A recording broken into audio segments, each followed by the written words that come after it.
তুমি মোৰ মাথো মোৰ ছবিখনত মই পৰিচালক নহয়, পৰিচালক জুবিন গাৰ্গ। আৰু জুবিন গাৰ্গে মোক মানে কাৰিকৰী নিৰ্দেশনা হিচাপে ছবিখনত মোক ৰাখিছিলে।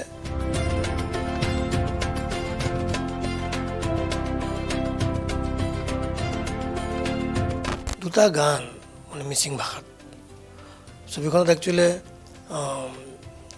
এটা আধুনিক গান মই ব্যৱহাৰ কৰাৰ কথা আছিল, কিন্তু আল্টিমেটলি ব্যৱহাৰ নকৰিলোঁ। সেই দুটা আধুনিক গান জুবিনৰ দ্বাৰা মই গোৱাইছিলোঁ।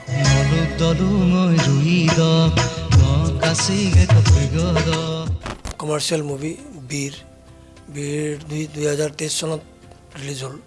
সেই সময়ত মই জুবিনক বীৰৰ এটা বেকগ্ৰাউণ্ড ছং এটা গোৱাইছিলোঁ। লাষ্ট সেইখন ছবিতে মোৰ শেষ গান গালে আৰু।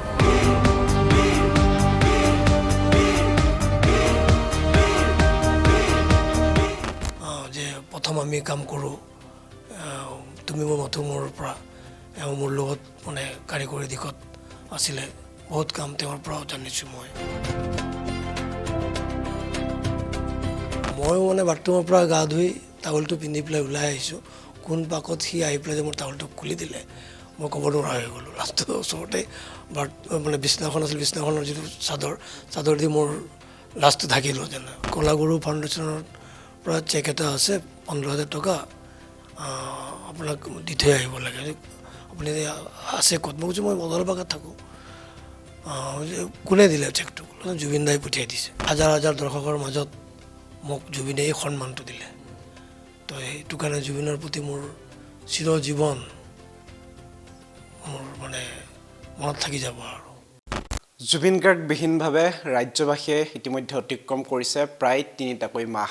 এই 3টা মাহে বিভিন্ন চৰ্চা জুবিন প্ৰসংগত অব্যাহত আছে। বিভিন্নজনে জুবিনৰ ন্যায় প্ৰসংগত আজিও সৰব হৈ আছে, আৰু তাৰ মাজতেই জুবিনৰ সৃষ্টিৰাজি, জুবিনৰ অসমীয়া সমাজ জীৱনলৈ অৱদান, সেই সন্দৰ্ভতো কিন্তু সৰ্বত্ৰে ব্যাপকভাৱে চৰ্চা চলিছে। আৰু সেই সময়তে আমি এগৰাকী বিশেষ ব্যক্তিৰ কাষ চাপিছোঁ। ব্যক্তিগৰাকীৰ কাষ এইকাৰণেই চাপিছোঁ কাৰণ সেই ব্যক্তিগৰাকীয়ে জুবিন গাৰ্গৰ সান্নিধ্যত বহুখিনি কাম কৰিছে। তেখেতে কি কাম কৰিছে তেওঁৰ মুখেৰে দৰ্শকসকলক জানিম। প্ৰথমে তেওঁৰ পৰিচয়টো তেওঁৰ মুখলৈ দিবৰ বাবে আমি অনুৰোধ জনাইছোঁ, আৰু তেখেতক আমাৰ এই অনুষ্ঠানলৈ স্বাগতম জনাইছোঁ। প্ৰথমতে দাদা আপোনাৰ পৰিচয়টো আমি জানিম। মোৰ পৰিচয় মোৰ নাম নাৰায়ণ শীল। মই অসমীয়া চিনেমা জগতৰ এজন পৰিচালক। চিনেমাই মোৰ ৰুটি ৰুজি, এই কৰি মোৰ জীৱিকা নিৰ্বাহ হয়। চিনেমাই মোৰ জীৱন, চিনেমাই মোৰ শেষ, যদি মৃত্যুলৈকে আৰু চিনেমাই কৰি গৈ থাকিম, সেয়াই মোৰ পৰিচয়। জুবিন গাৰ্গৰ লগত পেছাগতভাৱে হওক বা অন্য বিভিন্ন কাৰণত বহুজন লোকে তেখেতক সাক্ষাৎ কৰিছে, তেখেতৰ সান্নিধ্য লাভ কৰিছে। এই সকলোবোৰৰ ভিতৰত আপুনি বিশেষভাৱে বিশেষ। কাৰণ এইকাৰণে মই বিশেষ বুলি কৈছোঁ কাৰণ তেখেতৰ যিখন প্ৰথমখন চিনেমা আছিলে, সেই চিনেমাখনত আপুনি জড়িত হৈ আছিলে পৰিচালক হিচাপে। কি ক'ব বিচাৰিব সেই সময়ৰ কোনকেইটা কথা এই মুহূৰ্তত আপোনাৰ ক'বলৈ মনলৈ আহিছে বা অৱগত কৰিব বিচাৰিব দৰ্শকসকলক? তুমি মোৰ মাথো মোৰ ছবিখনত মই পৰিচালক নহয়, পৰিচালক জুবিন গাৰ্গ। আৰু জুবিন গাৰ্গে মোক মানে কাৰিকৰী নিৰ্দেশনা হিচাপে ছবিখনত মোক ৰাখিছিলে, আৰু সেইটো হিচাপত মই জুবিন গাৰ্গক ছবিখনত সেইটোৱে সহায় কৰিছিলোঁ।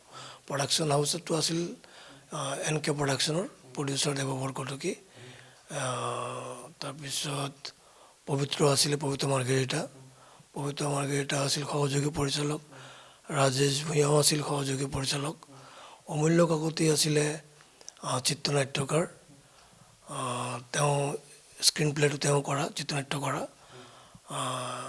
তেনেকৈ আমি ছবিখন প্ৰায় 90 দিন শ্বুটিং কৰি কমপ্লিট কৰিলোঁ। সেয়া আপোনাৰ প্ৰথম সাক্ষাৎ আছিল নেকি নে তাৰ পূৰ্বে? সেয়া প্ৰথম সাক্ষাৎ নহয়, জুবিনৰ লগত মোৰ সাক্ষাৎ 92 বোধহয়। তাৰ প্ৰথম অনামিকা ৰিলিজ হোৱাৰ আগত নে পিছত মই ঠিক এতিয়ালৈকে ক'ব পৰা নাই, পাহৰিলোঁ। সেই সময়ত মই আৰু এখন চিনেমা পৰিচালনা কৰিছিলোঁ, পানে জংকি, আৰম্ভ কৰিম আৰু। তেতিয়া মোৰ গানৰ পৰ্যায় চলি আছিল, ৰেকৰ্ডিং সেই পৰ্যায় চলি আছিলে সেই সময়ত দুটা গান মানে মিচিং ভাষাত ছবিখনত একচুৱেলি দুটা আধুনিক গান মই ব্যৱহাৰ কৰাৰ কথা আছিল কিন্তু আল্টিমেটলি ব্যৱহাৰ নকৰিলোঁ সেই দুটা আধুনিক গান জুবিনৰ দ্বাৰা মই গোৱাইছিলোঁ সেই চনটো বোধহয় 96-7 এনেকুৱা হ'ব DG মিউজিকত তো আৰু বহুত সম্ভৱ হয়তো জুবিনৰ অন্য ভাষাত প্ৰথম গান কিজানি তেনেকুৱা হ'ব পাৰে মোৰ ধাৰণা তো মই তেতিয়াৰ পৰা তেওঁক লগ পাওঁ তাৰ আগৰ পৰাই লগ পাওঁ তাৰ আগৰ পৰাই মানে তেওঁৰ লগত মোৰ এটা বন্ধুত্ব গ্ৰ' কৰিছিলে তো মই ৰিকুৱেষ্ট কৰিছিলোঁ যে মোৰ এই ছবিখনত দুটা এনেকৈ আধুনিক গান আছে তুমি গাই দিব লাগিব তাৰপিছত মই মিচিং ভাষাত গানটো পাৰিম জানো গাবলৈ মিচিং ভাষাত আছিলে তাৰপিছত মোৰ লগত মানে মোৰ যুটীয়া পৰিচালক দিলীপ দলে তেওঁৰ সুৰ তেওঁৰ লিখা মই ক'লো চিন্তা কৰিব নালাগে তেওঁলোক আছে মিচিং ভাষাৰ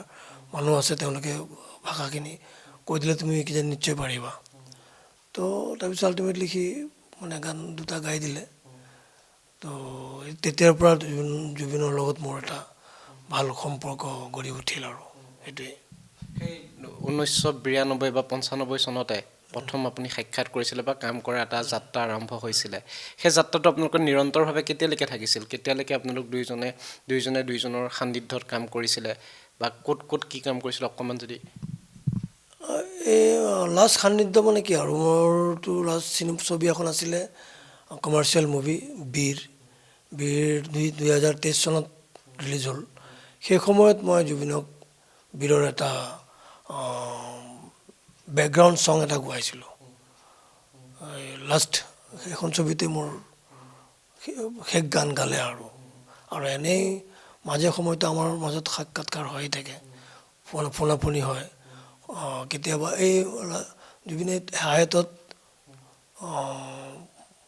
এখন চিনেমা কি আছিলে গানে কি আনে শ্বুটিং চলি থাকোঁতেই হঠাৎ কিজানি তেওঁৰ চাগে মোৰ কথা মনত পৰিল মোক ফোন কৰি ৰাতি ক'লো ক'ত আছ মোৰ লগত কিয় তই মইকে কথা পাতোঁ মই ক'লো ঘৰত আছোঁ গোটেই আহি যা ক'ত হায়াতত মোৰ শ্বুটিং চলি আছে আহি যাচোন তো মই হায়াতলৈ গ'লোঁ যাওঁতে একদম মানে সাবুত মাৰি ধৰি আৰু চবকে চিনাকি কৰি দিলে যে প্ৰথম আমি কাম কৰোঁ তুমি মোৰ মথুমৰ পৰা এওঁ মোৰ লগত মানে কাৰিকৰী দিশত আছিলে বহুত কাম তেওঁৰ পৰাও জানিছোঁ মই এই ধৰণৰ এটা চবৰ লগত চিনাকি কৰি দিয়াৰ কাৰণে মোৰ মনটো ভাল লাগিল এই তেনেকুৱা আৰু জুবিন কথা বুলি কি ক'ম আৰু তেনেকুৱা ধৰণৰ এজন মানুহ মানে সেইকাৰণে যেতিয়া সাংস্কৃতিক ক্ষেত্ৰখনত নিজে খোপনি পুতিবলৈ আৰম্ভ কৰিছিলে সেইখিনি সময়তে কিন্তু আপোনালোকে একেবাৰে তেখেতক কাষৰ পৰা পাইছে গতিকে সেই বিশেষ সত্তাটোৰ বিষয়ে আজি নাইকিয়া হৈ গ'ল ঘপককৈ অস্বাভাৱিকভাৱে নোহোৱা হৈ গ'ল কিমান এটা যথেষ্ট ডাঙৰ ক্ষতি গতিকে খুব ভালদৰে তেওঁলোকক আপুনি বুজিব পাৰিছে বা সেই সময়তে কেনেধৰণে উপলব্ধি কৰিছিলে যে এই মানুহবোৰে এসময়ত এনেকুৱা হ'বগৈ বা এই মানুহজনে অসমত কোনেও কৰিব নোৱাৰা কামবোৰ কৰিবগৈ না আমাৰ ইয়াত প্ৰথমৰ পৰাই ধাৰণা এটা আছিল জুবিনৰ যিটো টেলেণ্টটো তেতিয়াৰ পৰাই আছিলে আৰু তেতিয়াৰ পৰাই আমি জানো যে এটা সময়ত জুবিন গাৰ্গ বিখ্যাত মানুহ এজন হ'ব আৰু সেইটো হৈছেও আৰু প্ৰথমৰ মানে আমাৰ ধাৰণা আছিল মানে আমি তেতিয়া আলোচনা কৰোঁ যে তেওঁৰ যিটো টেলেণ্ট মানে সেই টেলেণ্টটো তেতিয়াৰ পৰাই আছিলে চব ক্ষেত্ৰতেই আৰু ধেমালিৰ পৰা আৰম্ভ কৰি ধৰি লওক যেনেকুৱা ধৰণৰ তেওঁৰ মানে ৰেগুলাৰ যিটো তেওঁৰ মানে ধৰি লওক কি বুলি ক'ম চাল চলন খেয়ালি মনৰ তো তেতিয়াই গম পাওঁ যে মানুহজন বৰ টেলেণ্টেড সেইটোৱে আৰু তাৰোপৰি বৰ ধেমালীয়া মানুহ আছিলে তেনেকুৱা এটা ঘটনা মোৰ লগত ঘটিছিল বাৰু হয়তো কম নাজানো তথাপিও ক'ভিডৰ সময়ত নহয় তুমি মোৰ মাথোমোৰৰ পিছত আমি পষ্ট প্ৰডাকশ্যনৰ কামত গৈছিলোঁ মাদ্ৰাজ তাতে মই পবিত্ৰ মাৰ্ঘেৰিটা জুবিন দেৱ বৰকটকী প্ৰথমে মই গুচি গ'লোঁ এডিটিঙৰ কামটোত তাৰপিছত তেওঁলোকে কিছুদিন পিছত আহিছে আৰু তাহাঁতে আমি এটা ৰুমত আছোঁ চবেই এটা ৰুমত শ্বেয়াৰ কৰি আছোঁ তো জুবিনৰ এটা ধেমালি মানে বাচ্চামি যিটো কাৰবাৰ যে কৰে মানে হঠাৎ ক'ব নোৱাৰাকৈ ময়ো মানে বাথৰুমৰ পৰা গা ধুই টাৱেলটো পিন্ধি পেলাই ওলাই আহিছোঁ, কোন পাকত সি আহি পেলাই যে মোৰ টাৱেলটো খুলি দিলে, মই ক'ব নোৱাৰা হৈ গ'লোঁ। লাষ্টত ওচৰতে মানে বিছনাখন আছিল, বিছনাখনৰ যিটো চাদৰ দি মোৰ লাষ্টটো ঢাকিলোঁ যেন। তো সেইটো এটা ফূৰ্তি তাৰ, মানে সেইটো কৰি পেলাই বিৰাট ভাল পাইছিলোঁ। গতিকে এই এনেকুৱা এটা বাচ্চামী খেয়ালি মনৰ মানুহ এজন আছিলে জুবিন। তো আজি জুবিন আমাৰ মাজত নাই, সেইটো কাৰণে সেইবিলাক কথা মনত পৰিলে বৰ দুখ লাগে, সেইটো কথা আৰু। ক'ভিডৰ সময়ত আপোনাৰ লগত এটা কাহিনী কৈছে, বহুজনে ক'ভিডৰ সময়ত কাহিনীটো মানে কি, সেই সময়ত ময়ো গম নাপাওঁ, হঠাৎ মোৰ ফোন এটা আহিল। মোক মানে কোনোবা এজনে মোক ফোন কৰিলে যে আপোনাৰ নামত কলাগুৰু ফাউণ্ডেশ্যনৰ পৰা চেক এটা আছে 15,000 টকা, আপোনাক দি থৈ আহিব লাগে, আপুনি আছে ক'ত? মই কৈছোঁ মই বগলবাগাত থাকোঁ। কোনে দিলে চেকটো? জুবিন দাই পঠিয়াই দিছে। তো জুবিনৰ লগত কোনো ধৰণৰ মোৰ কথা হোৱা নাই সেই বিষয়ে, আৰু নাজানো যে তেনেকুৱা এটা চেক যে মোলৈ পঠিয়াই দিব। তো সেইটোৱে জুবিনৰ এটা কি বুলি ক'ম আৰু, মানে এনেকুৱা এটা যে মানুহ, তেওঁক যে মানুহ সহায় কৰি ভাল পায়, আজীৱন তেওঁ সহায় কৰি গৈছে, কিন্তু তেওঁৰ পক্ষত কোনো নাথাকিল, সেইটোৱে কথা আৰু। দৰ্শকসকলে এইখিনিতে মই এটি বিশেষ বঁটা এই মুহূৰ্তত মই দেখুৱাবলৈ চেষ্টা কৰিম। এই বঁটাটো জুবিন গাৰ্গদেৱে আগবঢ়াইছিলে নাৰায়ণ চিলদেৱলৈ। কিয়, কি কাৰণে আগবঢ়াইছিলে, তেখেতৰ মুখেৰে আমি সবিশেষ জানিম।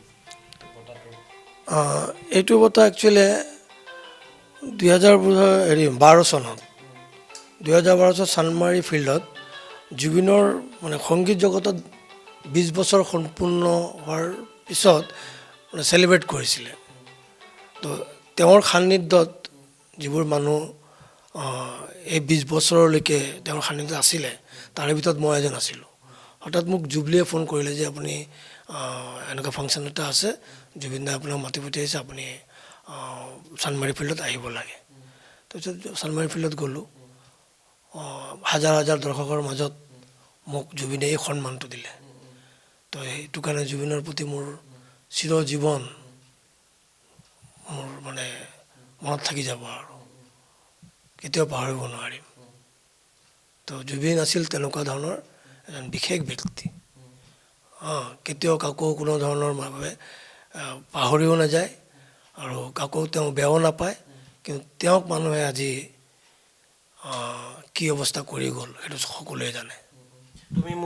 তুমি মোৰ মাথো মূৰৰ পাছত আৰু কিবা প্ৰকল্প বা তেনেকুৱা আপোনালোকে হাতত লৈছিল নেকি? তেনেকুৱা তেওঁৰ লগত আৰু প্ৰকল্পৰ কথা তেনেকুৱা অহা নাছিল।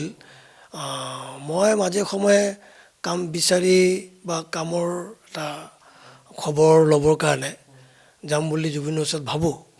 ঠিক তেনেকুৱাতে এই বছৰ মানে এই বিশ্বকৰ্মা পূজাৰ সময়ত মোৰ এজন বন্ধু জাজবীৰ সিং, তেওঁক লগ পালোঁ মানে এটা ষ্টুডিঅ'ত, কমল বৰ্মন বুলি তেওঁৰ এটা ফটোগ্ৰাফী ষ্টুডিঅ'।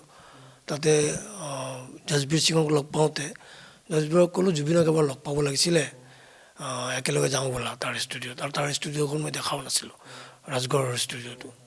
তো যে ষ্টুডিঅ' দেখা হ'ব আৰু তেওঁক লগ পাই পেলাই কামৰ বিষয়ে এটা কথা পাতিম আৰু। তো জাজবীৰে ক'লে সি দেখোন কালি ছিংগাপুৰ গ'ল, 21 তাৰিখে আহিব। এটা কাম কৰক 22 তাৰিখে আমি সি আহিলে একেলগে আমি লগ কৰিম। হ'ব, 22 তাৰিখটোতো আৰু নাহিলেই। 19 তাৰিখে খবৰটো পালোঁ। সিদিনাখন মই আছিলোঁ জ্যোতিচিত্ৰ বনত, আমাৰ এটা ডকুমেণ্টাৰী ফিল্ম ফেষ্টিভেল চলি আছিলে। চলি থাকোঁতেই 3 নম্বৰ চিনেমাখন মোৰ আছিল, মোৰ চিনেমাখন স্ক্ৰিনিং হ'ব। 2 নম্বৰ চিনেমা কমপ্লিট হোৱাৰ পিছতেই মোৰখন আৰম্ভ হোৱাৰ আগে আগে সকলোৰ মোবাইলত মানে এনেকুৱা ধৰণৰ মেছেজ আহি গ'ল, জুবিন আমাৰ মাজত নাই। কোনো বিশ্বাস কৰিব পৰা নাই, চবে ধেমালি বুলি ভাবিছে নে কি বিলাক ধৰিব পৰা নাই। আল্টিমেটলি ময়ো ক'ব নোৱাৰা হৈ গ'লোঁ, ইফালে যাওঁ সিফালে যাওঁ, ৰাইজৰ মাজত মানে পাইচাৰি কৰা আৰম্ভ কৰিলোঁ, কাক ফোন কৰিম কাক ফোন নকৰিম। এই কৰি কৰি শেষত গম পালোঁ যে কথাটো সঁচাই কথা। তাৰপিছত আমি লগালগ ফেষ্টিভেলটো ষ্টপ কৰি পেলাই কণ্ডলেঞ্চটো পাতি আমি জুবিনৰ সেই চিৰশান্তিটো বিচাৰিছোঁ, এইটো কথা। মই আপোনাৰ পৰা বিদায় ল'ম, কিন্তু একেবাৰে শেষত শুনিছোঁ যে এতিয়া বিভিন্নজনে এতিয়া সকলোতে এটাই চৰ্চা ন্যায় কেনেদৰে সমগ্ৰ তদন্ত প্ৰক্ৰিয়া চলি আছে দুয়োখন দেশতে পৃথকে পৃথকে। আদালতত চাৰ্জশ্বীট দাখিল কৰা হৈছে অসমত, জনসাধাৰণে সামাজিক মাধ্যমত আন্দোলন কৰিছে, মুখে মুখে জুবিনৰ ন্যায়ৰ প্ৰসংগ ওলাইছে। আপুনি কি ক'ব, যিধৰণে আগবাঢ়িছে সমগ্ৰ প্ৰক্ৰিয়াটো, আপুনি কিমান সন্তুষ্ট? ক'বলৈ মানে কি বুলি ক'ম, সন্তুষ্টটো হ'ব নোৱাৰিম কেতিয়াও, কাৰণ ন্যায়টো কেনেকৈ পাব সেইটোও ক'ব নোৱাৰিম। চৰকাৰে কি পৰ্যায়ত লৈ গৈছে সেইটো ভালকৈ নাজানো। এইটো কোৰ্টৰ কথা, বিচাৰকৰ কথা, বিচাৰকে কেনেকুৱা ধৰণৰ ন্যায় দিব, মানে কি ধৰণে ন্যায়টো পাব, সেই বিষয়ে মানে বৰ এটা অৱগত নহয় মই। কিন্তু ন্যায়টো পাবই লাগিব যেনেকেই নহওক। যিধৰণে তেওঁলোকে জুবিনক মানে গাফিলতিৰভাৱে মানে তেওঁ হত্যা হৈছে নে কি ধৰণৰ হত্যা হৈছে আমিতো চকুৰে দেখা নাই। তাত কি হৈছিল একচুৱেলি সেইটোৱে আমি জানিব লাগে। প্ৰকৃত কথাটো সেইটোৱে জানিব লাগে। সেইটো হিচাপত প্ৰকৃত তথ্যখিনি নজনাকৈ মানে একো ক'ব পৰা নাই। গতিকে ন্যায়টো অভিয়াছলি পাবই লাগিব।